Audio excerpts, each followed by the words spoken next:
আসসালামু আলাইকুম সুপ্রিয় শিক্ষার্থীবৃন্দ, আশা করি তোমরা ভালো আছো এবং নিয়মিত পড়াশোনার মধ্যে আছো। আজকে আমি সামষ্টিক অর্থনীতির মুদ্রাস্ফীতি অধ্যায়ের পঞ্চম লেকচার নিয়ে তোমাদের সামনে উপস্থিত হয়েছি। আশা করি তোমরা বিগত 4টি লেকচারও বই সাহায্য নিয়ে শেষ করেছ। যদি নিয়মিত পড়াশোনাগুলো ধারাবাহিকভাবে চালিয়ে যাও তাহলে দেখবে এই বিষয়টার মধ্যে তুমি চমৎকার একটা নাম্বার, অর্থাৎ এই বিষয়ের পরীক্ষাটা তোমার একটা ভালো হবে এবং ভালো একটা নাম্বার পাবা। যাই হোক, আজকে এই মুদ্রাস্ফীতি অধ্যায়ের এই পাঠ শেষে শিক্ষার্থীরা মুদ্রাস্ফীতি ব্যবধান ধারণাটি ব্যাখ্যা করতে পারবে। মুদ্রাস্ফীতি ব্যবধান দূরীকরণের উপায় ব্যাখ্যা করতে পারবে। শিক্ষার্থীবৃন্দ, গত যে 4টি ক্লাস আমরা আলোচনা করছিলাম মুদ্রাস্ফীতির উপর।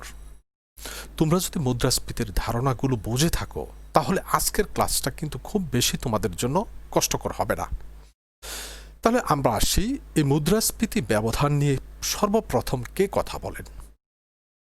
মুদ্রাস্ফীতি ব্যবধানের ধারণাটি আমরা সর্বপ্রথম পাই অধ্যাপক জে.এম. কেইনসের how to pay for the war এই বইতে।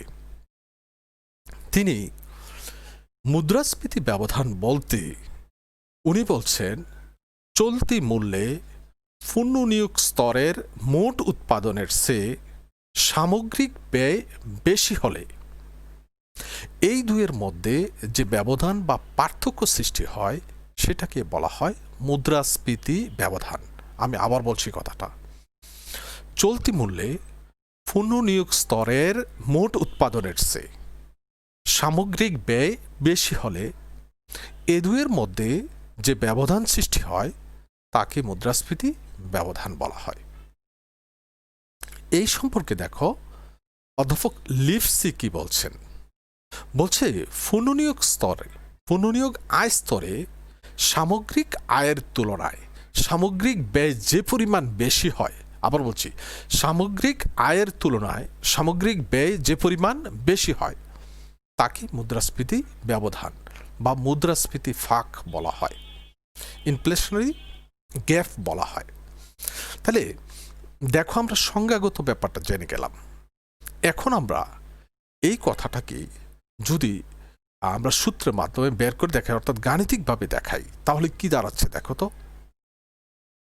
প্রথমে আমরা আসি ব্যয়ের দিক থেকে জাতীয় আয় বা মোট চাহিদার দিক থেকে জাতীয় আয়টাকে আমরা দেখাচ্ছি। দেখো, ই সমান সমান সি প্লাস আই প্লাস জি, অর্থাৎ একটা সমাজের ভোগ ব্যয় প্লাস বিনিয়োগ ব্যয় প্লাস সরকারি ব্যয়ের যখন সমষ্টির মাধ্যমে আমরা জাতীয় আয়টা বের করি, এটি হচ্ছে মোট ব্যয়ের দিক থেকে বা চাহিদার দিক থেকে জাতীয় আয়। এটাকে আমরা 1 নম্বর সমীকরণ দিয়ে প্রকাশ করলাম। এবার কি লক্ষ্য করো, মোট আয় বা মোট যোগানের দিক থেকে, আসলে যোগান দিলেই তো আয়ের সৃষ্টি হয়, এই কারণে বলা হয়েছে মোট আয় বা মোট যোগানের দিক থেকে জাতীয় আয় সমান কি হবে, ওয়াই সমান সমান সি প্লাস এস প্লাস জি। এখানে অবক ব্যয়, তারপর সঞ্চয়, তারপর হচ্ছে সরকারি ব্যয়। এখন লক্ষ্য করো, এটাকে প্রকাশ করলাম আমরা 2 নম্বর সমীকরণ দ্বারা।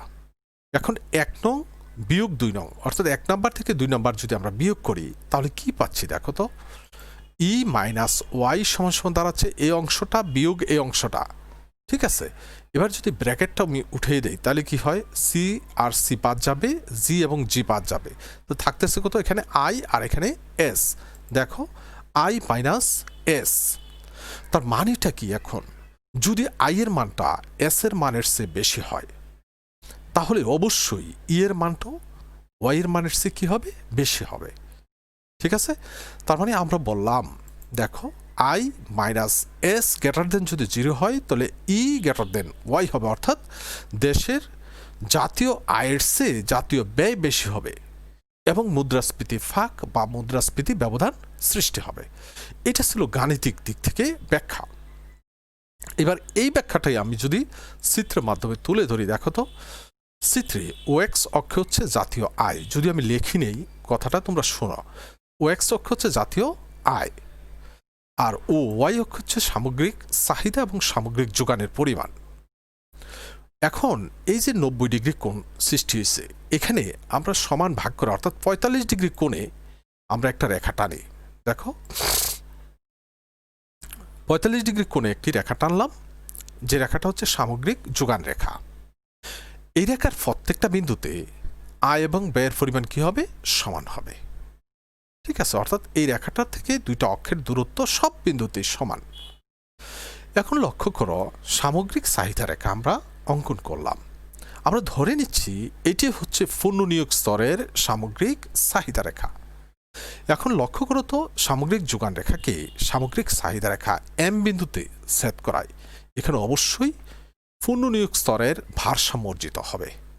তাহলে ভারসাম্য আয় স্তর দাঁড়াচ্ছে কত? ও y1। এখন আমরা বলছি সরকারি ব্যয়ের পরিমাণটা বাড়িয়ে দিছে। এই সরকারি ব্যয়ের পরিমাণ বৃদ্ধি পাওয়ার কারণে সামগ্রিক চাহিদা রেখাটা কি হবে? দেখো উপর দিকে স্থানান্তরিত হয়েছে, হয়ে নতুন সামগ্রিক চাহিদা রেখা হয়েছে AD1। এখানে দেখো বর্ধিত সরকারি ব্যয়ের পরিমাণ হচ্ছে ΔG। তো লক্ষ্য করো, এখন এই সামগ্রিক যোগান রেখাকে সামগ্রিক চাহিদা রেখা ই বিন্দুতে ছেদ করায়, তাহলে এখানে সামগ্রিক ভারসাম্য অর্জিত হওয়ার কথা। কিন্তু আমরা তো বলছি পুনর্নিয়োগ স্তরের ভারসাম্য অর্জিত হয়েছে কোথায়? ও y1 স্তরে।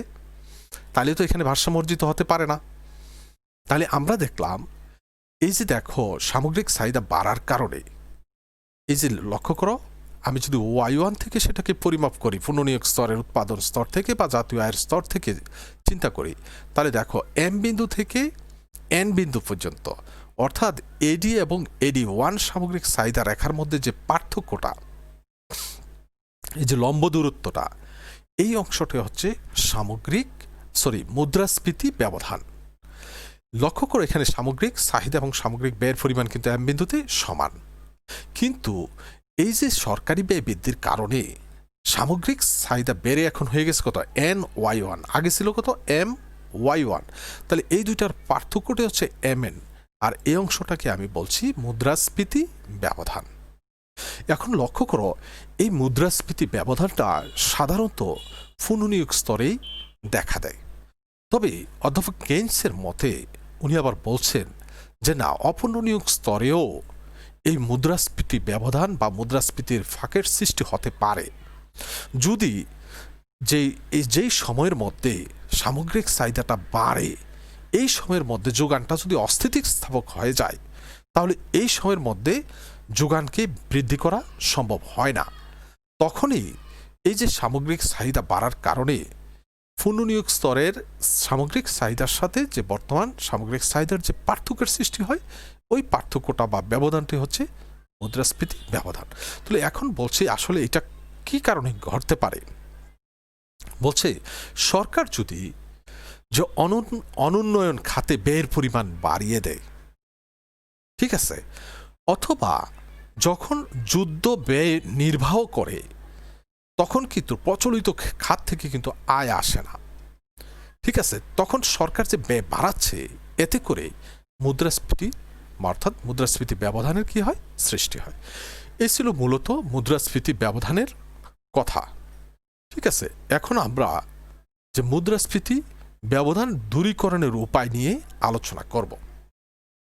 এখন লক্ষ্য করো, এই যে মুদ্রাস্ফীতি ব্যবধানটা সৃষ্টির কারণ কি, তুমি যদি কারণটা বের করতে পারো, তাহলেই তুমি ব্যবধানের এই দূরীকরণের উপায়টাও তোমার পক্ষে সুপারিশ করা সম্ভব।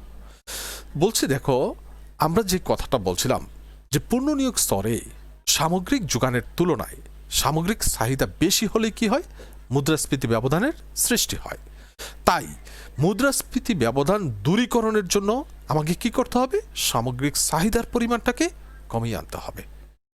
আর এই কমানোর জন্য যে পদক্ষেপগুলো আমরা গ্রহণ করে থাকি বা যে কোনো একটা দেশ বা রাষ্ট্র গ্রহণ করে থাকে, এই যে প্রক্রিয়াগুলো বা পদক্ষেপগুলো হচ্ছে নিম্নরূপ। 1 নম্বরে হচ্ছে সরকারি ব্যয় হ্রাস। লক্ষ্য করো যে মুদ্রাস্ফীতি ব্যবধান দূর করতে হলে সরকারি ব্যয় হ্রাস করতে হবে। সরকারি ব্যয় হ্রাস করলে কি হবে? কোন কোন খাতে সরকার হ্রাস করবে? যে অনুৎপাদনশীল খাতে, অনুন্নয়নশীল মানে অনুন্নত যে বা অনুন্নয়ন খাতে ব্যয়ের পরিমাণটা যদি সরকার কমিয়ে ফেলে, তাহলে কি হবে? অর্থের প্রচলনটা, মানুষের কাছে অর্থের প্রবাহটা কি হবে? কমে আসবে এবং সামগ্রিক চাহিদা কমে যাবে এবং মুদ্রাস্ফীতি ব্যবধানটাও দূর হবে। এবার দ্বিতীয় কথাটা আসি, করের হার বৃদ্ধি। লক্ষ্য করো, যখন মানুষের আয়ের উপর সরকার যদি করের পরিমাণ বাড়িয়ে দেয়, তাহলে কি হবে? মানুষের ব্যয়যোগ্য আয়ের পরিমাণটা কমে আসবে। ব্যয়যোগ্য আয়ের পরিমাণটা কমে গেলেই সামগ্রিক চাহিদাও কমে আসবে। এতে করে যে মুদ্রাস্ফীতি ব্যবধান দূর করা সম্ভব হবে। দ্বিতীয় কারণটা আমরা দ্বিতীয় উপায়টা আমরা জানলাম। তৃতীয় দেখো, এবার সরকারের ঋণ গ্রহণ।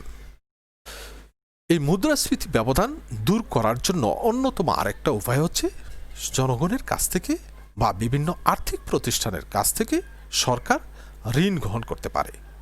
এর ফলে কি হবে? জনগণের ব্যয়যোগ্য আয় কমে যাবে, পাশাপাশি যে আর্থিক প্রতিষ্ঠানগুলোর যে ঋণ প্রদানের ক্ষমতা কি হবে? কমে আসবে। আর সামগ্রিকভাবে সামগ্রিক চাহিদার পরিমাণটাও কমে যাবে এবং মুদ্রাস্ফীতি ব্যবধান দূর করা সম্ভব হবে। এবার যদি যাই বাধ্যতামূলকভাবে সঞ্চয়।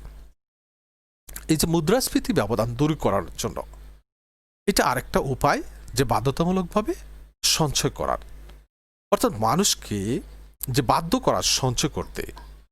এক্ষেত্রে লক্ষ্য করো যে এই উদ্দেশ্যে সরকারি কর্মকর্তা ও কর্মচারীদের বেতনের এক অংশ নগদে প্রদান না করে ঋণপত্র বা বন্ডের আকারে প্রদান করতে পারে।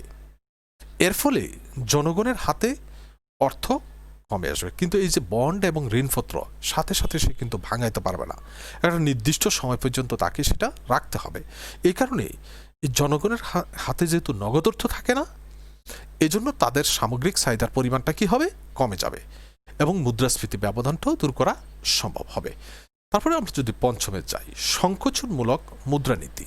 এই কাজটা অবশ্য করে কেন্দ্রীয় ব্যাংক। ঠিক আছে, যে কেন্দ্রীয় ব্যাংক সংকোচনমূলক মুদ্রানীতি অনুসরণ করতে পারে এই মুদ্রাস্ফীতি ব্যবধান দূরীকরণের জন্য। খোলা বাজারে কেন্দ্রীয় ব্যাংক কি করে? খোলা বাজারে ঋণপত্র, তারপরে ব্যাংক বিক্রি করতে পারে, বন্ড বিক্রি করতে পারে, তারপরে তোমার এই যে ব্যাংক জমার হার বাড়িয়ে দিতে পারে বা ব্যাংক হার বাড়াতে পারে, বা যেটাকে আমরা রিজার্ভের হার বলি, রিজার্ভের হারটা বা অনুপাতটা বৃদ্ধি করতে পারে। এতে করে কি হয়? যে বাণিজ্যিক ব্যাংকগুলো আর আগের মতো ঋণ প্রদান করতে পারে না। ঠিক আছে, এই সংকোচনমূলক মুদ্রানীতির মাধ্যমেও কি করতে পারে? মুদ্রাস্ফীতি ব্যবধানটাকে দূরীকরণ করা সম্ভব। তারপরে আমরা যদি আসি সুদের হার বৃদ্ধি। যখন এই সুদের হার বাড়িয়ে দেয়, তখন আর বিনিয়োগকারীরা পূর্বের ঋণ নেয়ার সময় পূর্বের হারে, সুদের হারে কিন্তু আর ঋণ গ্রহণ করতে পারে না। এতে করে তাদের ঋণের বিপরীতে খরচের পরিমাণটা বেড়ে যায়। ফলশ্রুতিতে কি হয়? বিনিয়োগের পরিমাণটা কমে আসে, অর্থাৎ অর্থের প্রবাহটা কমে যায়। আর এতে করে মুদ্রাস্ফীতি ব্যবধান যেটা আছে সেটাকে দূর করা সম্ভব হয়। এবার আমরা সর্বোপরি সর্বশেষ যেটাকে আমরা নিয়ে আসি, আমদানি বৃদ্ধি। লক্ষ্য করো, যখন দেশে সামগ্রিক চাহিদা বেড়ে যায়, যখন ওই মুহূর্তে দ্রব্য সামগ্রীর যোগান বৃদ্ধি করা সম্ভব না হলে তখন কি করতে হয়? সরকারকে বাধ্য হয়ে বিভিন্ন দেশ থেকে আমদানির পরিমাণ বাড়িয়ে দিতে হয়। আমদানির পরিমাণ বাড়ালে কি হবে?